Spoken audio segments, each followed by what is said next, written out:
नमस्कार। दृष्टिकोण के सभी मित्रों को मेरा सादर प्रणाम। दोस्तों, आज मैं आपके समक्ष एक गंभीर विषय को लेकर आया हूँ। यह विषय हम सभी से जुड़ा है और वर्तमान में अगर जुड़ा नहीं है तो भविष्य में अवश्य जुड़ेगा। माता पिता ने बेटे की शादी बड़े धूमधाम से करी।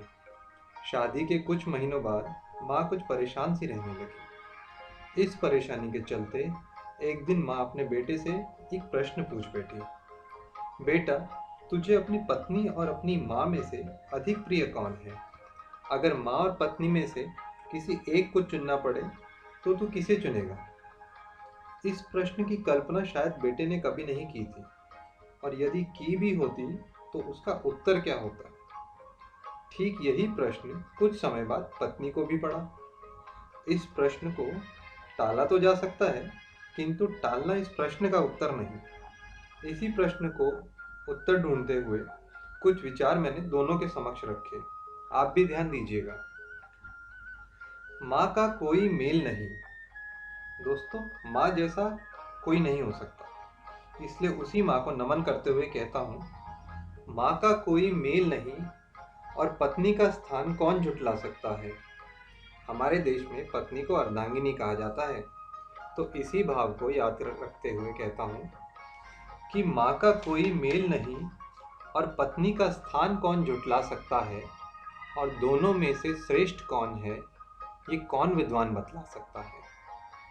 हम सभी जानते हैं कि माँ और पत्नी की तुलना जरूरी नहीं बल्कि मिलना जरूरी है। इसलिए अगली पंक्तियों में इनका परिचय कराते हुए कहता हूँ, चित है माँ तो पट है पत्नी, किसी एक बिन सिक्का खरा नहीं।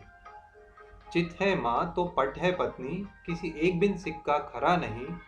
खोटे सिक्के को बाजार में देकर कोई वस्तु कौन दिला सकता है, और दोनों में से श्रेष्ठ कौन है, ये कौन विद्वान बतला सकता है। एक राह की पटरी दोनों एक दूजे से जुड़ी हुई। दोस्तों, जरा रेलगाड़ी की कल्पना कीजिए। पटरियां अलग अलग क्यों ना हो, किंतु एक दूजे से जुड़ी रहती हैं। एक राह की पटरी दोनों एक दूजे से जुड़ी हुई, दोनों में से किसी एक को चुनकर गाड़ी कौन चला सकता है, और दोनों में से श्रेष्ठ कौन है, ये कौन विद्वान बतला सकता है। एक चक्की के पार्ट हैं दोनों, मिलकर आधार और भार हैं दोनों। ये दोस्तों, ये चक्की भी बड़ी दिलचस्प है। इस चक्की को देखकर संत कबीर जी लिखते हैं, चलती चक्की देख कर दिया कबीरा रोए, दो पाटन के बीच में साबुत बचा न कोई। उन्होंने जिस चक्की का वर्णन किया वो है संसार की चक्की, और जब ये बात घर संसार की हो तो ध्यान दीजिएगा दोस्तों, चलती चक्की देख कर दिया ससुरा रोए, सास बहू के बीच में, जी हाँ सही पकड़े हैं, सास बहू के बीच में साबुत बचा न कोई। माताओं बहनों से गुजारिश है, इसे दिल पे ना लें। आपके बिना ये चक्की चल ही नहीं सकती। तो आगे सुनिएगा, एक चक्की के पार्ट हैं दोनों, मिलकर आधार और भार हैं दोनों, और बिन चक्की में गेहूं को पीसे रोटी कौन खिला सकता है, और दोनों में से श्रेष्ठ कौन है, ये कौन विद्वान बतला सकता है। दोनों हैं मेरे प्राण की वायु। माँ और पत्नी सामने बैठे थे। प्रश्न सुनकर श्वास गले में ही अटक गए, और कुछ क्षण बाद बेटा जोर से खांसा। पत्नी ने पूछा, क्यों जी, क्या हुआ? पति बोला, कुछ नहीं भाग्यवान, मैं देख रहा था कि जीने के लिए लेने वाली श्वास जरूरी है या छोड़ने वाली।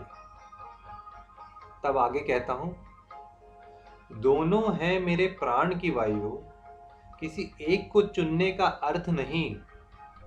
सिर्फ बाती या तेल को चुनकर दीपक कौन जला सकता है, और दोनों में से श्रेष्ठ कौन है, ये कौन विद्वान बतला सकता है। इस प्रश्न का कोई अर्थ नहीं, अब इसका मुझको ज्ञान हुआ। तुम दोनों की उलझन सुलझाकर मैं भी अब विद्वान हुआ। अगली दो पंक्तियों में इस संवाद का सार लिखता हूं, ध्यान दीजिएगा। ये तो तेरा कल है माँ।